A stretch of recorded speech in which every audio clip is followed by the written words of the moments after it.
where my heart goes.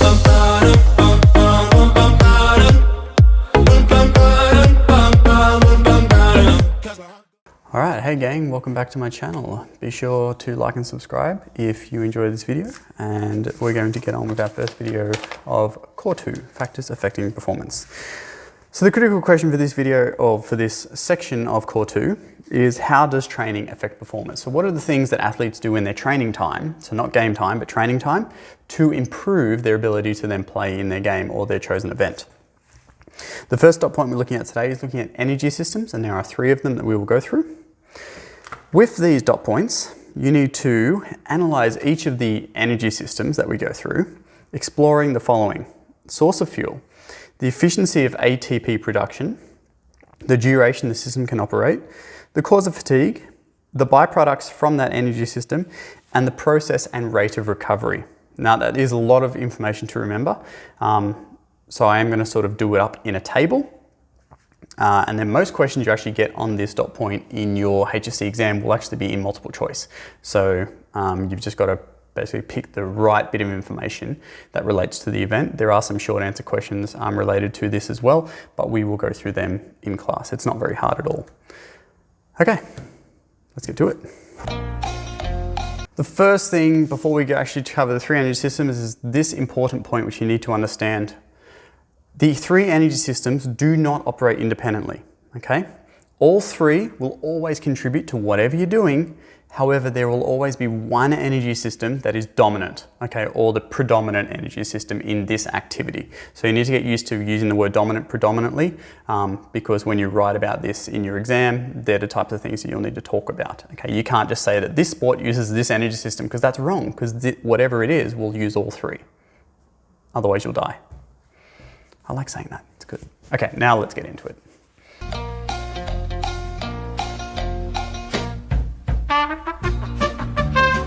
Okay, so our first energy system we're going to cover in this video is the A-lactic acid system, or the ATP/PC system, okay? So this system is used in explosiveness, all right? So when you need to go from 0 to 100, all right? So anything that you're doing, so like right now, all of the movement that I'm doing, I'm not using this system at all, okay? However, that little jump I just did used a little bit of that system, okay? Interesting. So the source of fuel for the system is what we call phosphate creatine, or PC, okay? And it is stored in skeletal muscle. So all of your skeletal muscle around your body has phosphate creatine stores, and it holds onto it. And holds onto enough phosphate creatine so that in the account that you need to do some maximal type of stuff, okay, so imagine like caveman times, you are running away from a dinosaur. You've got about 8 to 12 seconds in each of your muscles. And once that's exhausted, you're done. And then you slow down but we'll get onto that in a minute. So the efficiency of the ATP production, so basically ATP is energy. So whether you're using the ATP-PC system, the second system, or the third system, which we'll go through in a minute, all you are doing is creating energy for you to then use to make movement. And the energy is called ATP. So that is going to be the same across all 3 systems. So don't get confused, because this is called the ATP-PC system. Don't just think it's the only system that makes ATP, because that's wrong. They all make ATP. It's just that this one makes ATP from PC. So the efficiency of energy production is that it's instant, okay? Because you've got the stores sitting there ready to go, they can be used at any time. But because they are instant, they are in very limited supply, and it is only used with explosive type movements. So the duration of the system, if you went all out, 8 to 12 seconds, and you're done, okay? So when I say 8 to 12 seconds, it's like 8 seconds for 99% of the population, and it's 12 seconds if you're like a super elite athlete and you've done heaps and heaps of training to try and improve your ATP-PC system. So all you're really getting is like a 4-second advantage there, which doesn't sound like a lot, but if you look at events that last 12 seconds and under, those extra 2 or 3 seconds can be major.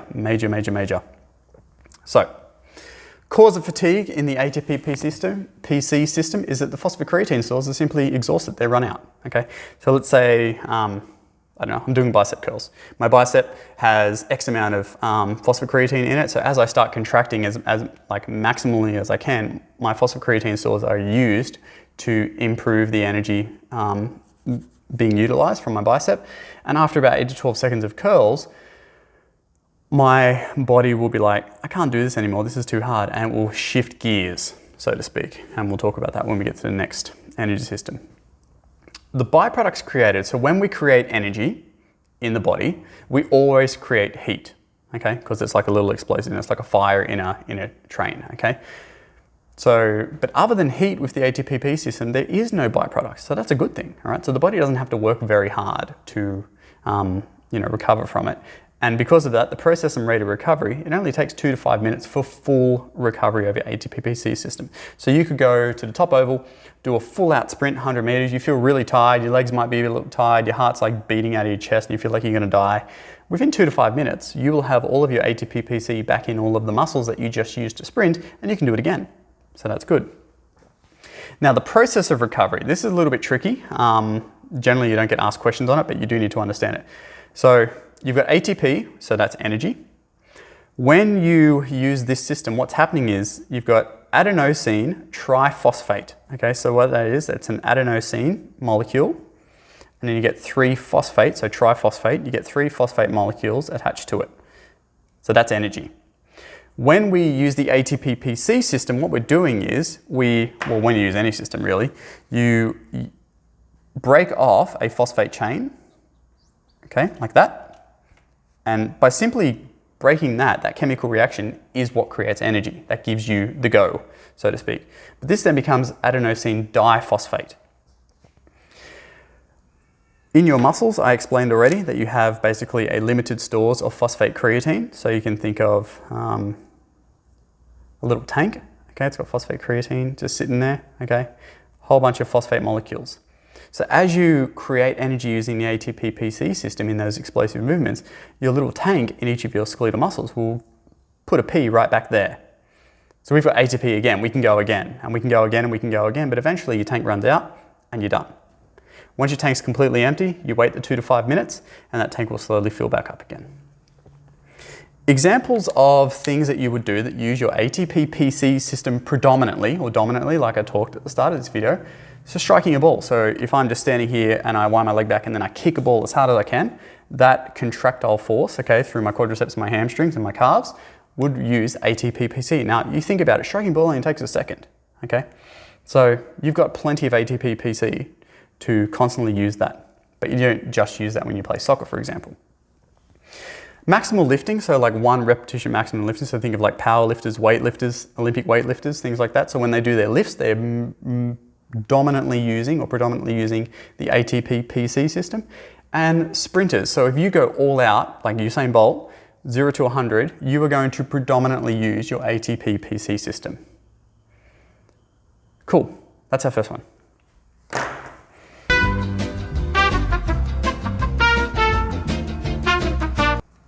Okay, so our second energy system we're looking at is the lactic acid system, okay? So the source of fuel for this one is glycogen. Now you should be familiar with glycogen. Glycogen is what your body basically takes from carbohydrates.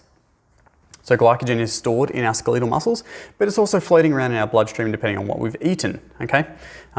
There is a lot of glycogen in your body. Generally there's about 300 to 400 grams of glycogen at any one time. So there is more than enough glycogen to provide energy for the lactic acid system. Glycogen is not the limiting factor here, and I'll get through that in a minute. So the efficiency of ATP production, so it is quite fast, okay? It's not instant like the ATP system, okay? It does take a little bit of time to wind up, but in saying that, it does provide energy pretty instantaneously, well not instantaneously, pretty quickly. So the duration system is up to 3 minutes. So if you imagine our ATP system was 8 to 12 seconds. All right. Then we move into our lactic acid system, which is from, that time to 3 minutes, providing you're going at maximal effort. So if I just like went out to the highway and I just started sprinting as hard as I could, okay, for the first 8 to 12 seconds, you would use your your ATP system. After that, your body would be like, I don't have any ATP left in my legs, so I'm going to shift down gears to my lactic acid system. So then for the next, from 12 seconds to 3 minutes, time, I would be using my lactic acid system. So you'll notice you'll start to slow down, you'll go a little bit slower because you can't provide energy as quickly as the ATP-PC system, but you may not be able to jog yet. Like, you're not at the point where you're like, oh, I'm just sort of like jogging along now. So you don't just go from sprint to slow jog. Okay, there is that transition period in between in which you're using this energy system, providing you're going maximal effort. So the cause of fatigue in this system is, like I said, it's not glycogen. It's actually the buildup of lactic acid, which reduces the pH in our muscle cells. So you may have heard the term feel the burn. If you are doing something repetitive over and over and over again, okay, like a cycling on like a stationary bike, but you crank the resistance up. Okay, so after 12 seconds or so, you'll start to accumulate lactic acid in that muscle cell. And then after a period of time, it will become extremely discomforting, okay? You'll feel a burning sensation, and what happens is, because the pH in your cell starts to become acidic, that's what actually causes your body. It sends a signal to your brain saying, stop, I can't do this anymore, it hurts too much. So that's the actual cause of fatigue in the system. Now the byproducts created, so once again you've got heat, because you've always got heat. I should write that, heat, okay? But you've also got this pyruvic lactic acid thing going on. All right, so when you create energy with this system, you leave behind pyruvic and lactic acid in the muscle cell. Now lactate can actually be a good thing because it goes back to the liver, gets resynthesized, and then can be used for energy again. But basically that leftover acid in your cell is causing the fatigue, and we need to get rid of that. And you only do that through time, so filtering blood through. So the process and rate of recovery. So if you did a short bout, it can take up about 30 minutes, upwards of 2 hours if you completely exhausted your, or if you completely just wrecked your muscles full of lactic acid. It can take a long time for that to dissipate. Sped up with active recovery.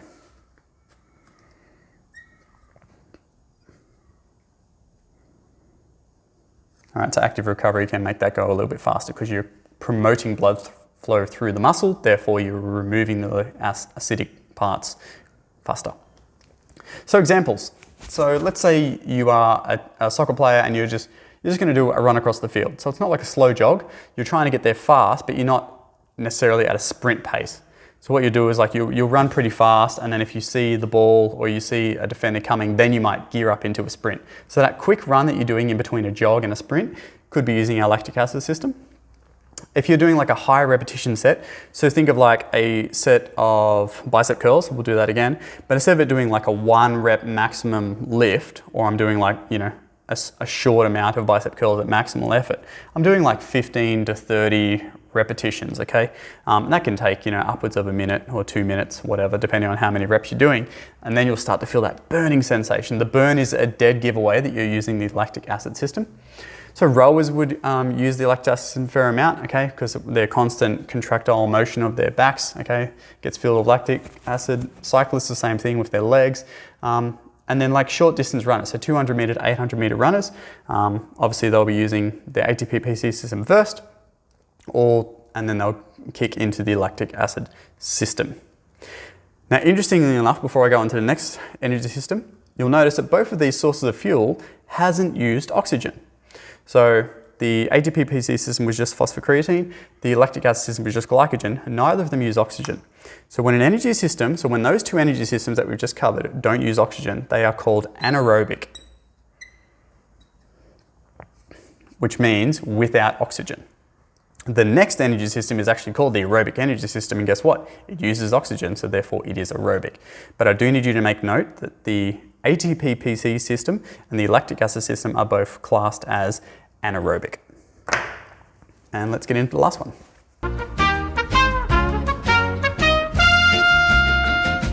All right, so our last system that we're covering today is the aerobic system. So this one does use oxygen.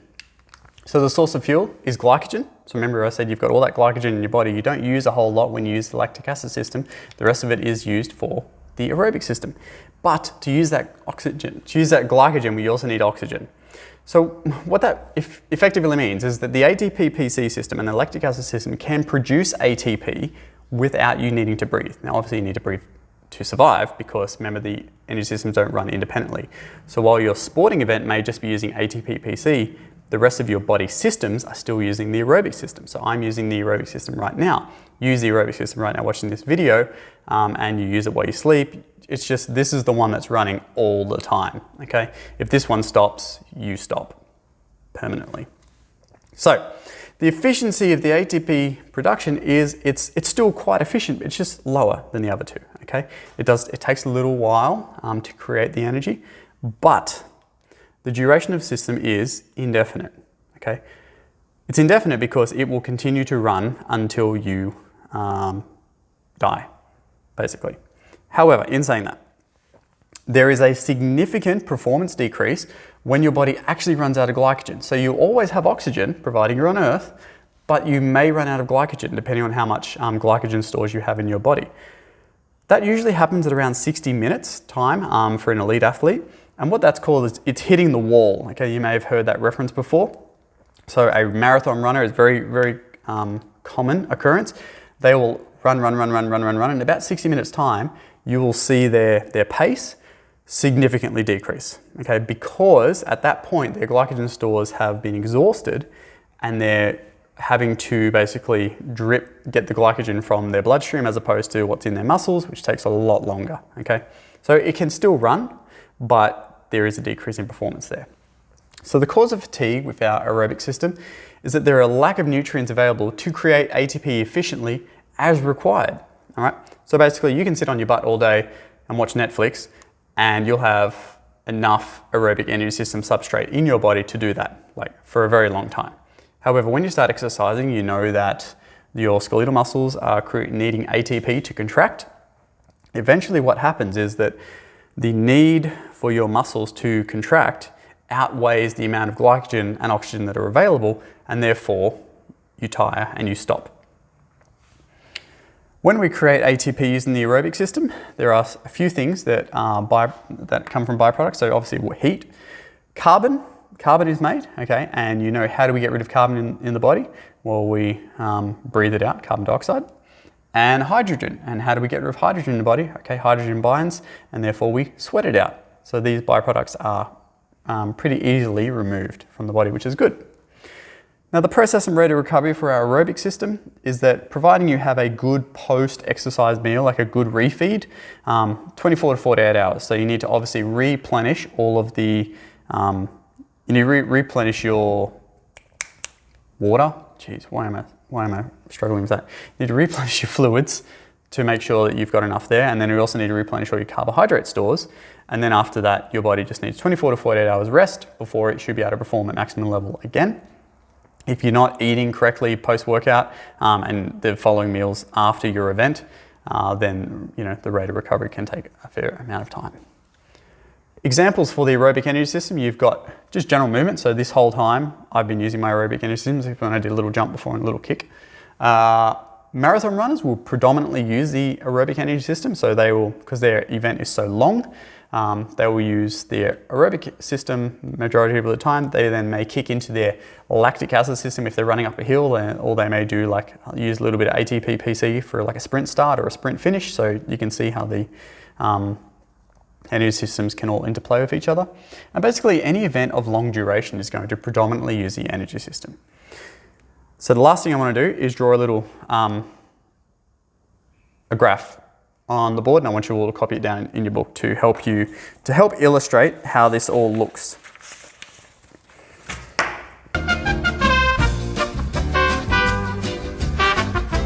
Okay, so I've got two different events here just to hopefully illustrate. Now I know that graphs are really hard and some people are like, I can't read graphs. Well, guess what? In HSC, you often get asked about 5 or 6 different questions asking you to interpret a graph, so get used to it, all right? 1500 meter runner. Okay, so this event generally takes around 3 minutes. How did the energy system breakdown look for this athlete? Okay, so first of all, so on the side here is like the amount of the energy system being used, and then down the bottom I've got minutes. So let's look. Pink is ATP PC system. So we start the event. We're utilizing a high amount of our ATP PC system because we're going to try and get off to a good start. So we're sprint start, and then after 10 seconds into the event, we pretty much stop using our ATP PC system. Now, because it is about a 3-minute event, we're then going to start using our lactic acid system pretty quickly. And this is going to be the majority of the energy system used for this event, okay? However, as the duration of the event goes on and on and on, you'll start to see the aerobic system contribute more and more and more and more. And then if this went onwards, let's say it was a 5K runner, okay, you would then keep seeing it go up and up and up and up and up and up, okay? So that's how a 1500 meter runner would use their different systems. Oh, the last thing I forgot to mention is that right at the end of the race here for a sprint finish, they use a little bit of the ATP-PC system again, just to get them over the line, that little jump forward. Now, soccer players are very erratic. Okay, depending on what's going on, they may have a very boring position on the field, they may have a very active position on the field. So start of the soccer match, I've only got like 40 minutes here. I know, so I should have made it 45, but whatever. Start of the event, they're using all of their aerobic system because they're not doing anything. They're just standing around, like walking around, making sure they're in the back play, in good position. And then all of a sudden something happens, okay? The ball comes to them, or they have to beat a defender or a tackle. So they instantly kick into their ATP system, it skyrockets up. Either side of the ATP PC, because they're starting to anticipate what's happening, they started to run a bit faster, so they're using the lactic acid system. And then after that thing that happens on the field where they were needed to be like explosive for like that 10 or 20 seconds time, they then start chilling out again. So it's all back up to aerobic system and the other two systems drop down again. And then something else happens, which is exciting, and then nothing happens. And then something happens and then nothing happens. Something happens and nothing happens. It actually just sounds like soccer in general. Something happens and then nothing happens. I freaking hate soccer. Sorry guys. And that's basically how a soccer player would play out their match using their energy systems. So remember, our first two are anaerobic, our last one is aerobic, and that covers the 3 energy systems that you need to know for Core 2 Factors Affecting Performance. Thanks, bye.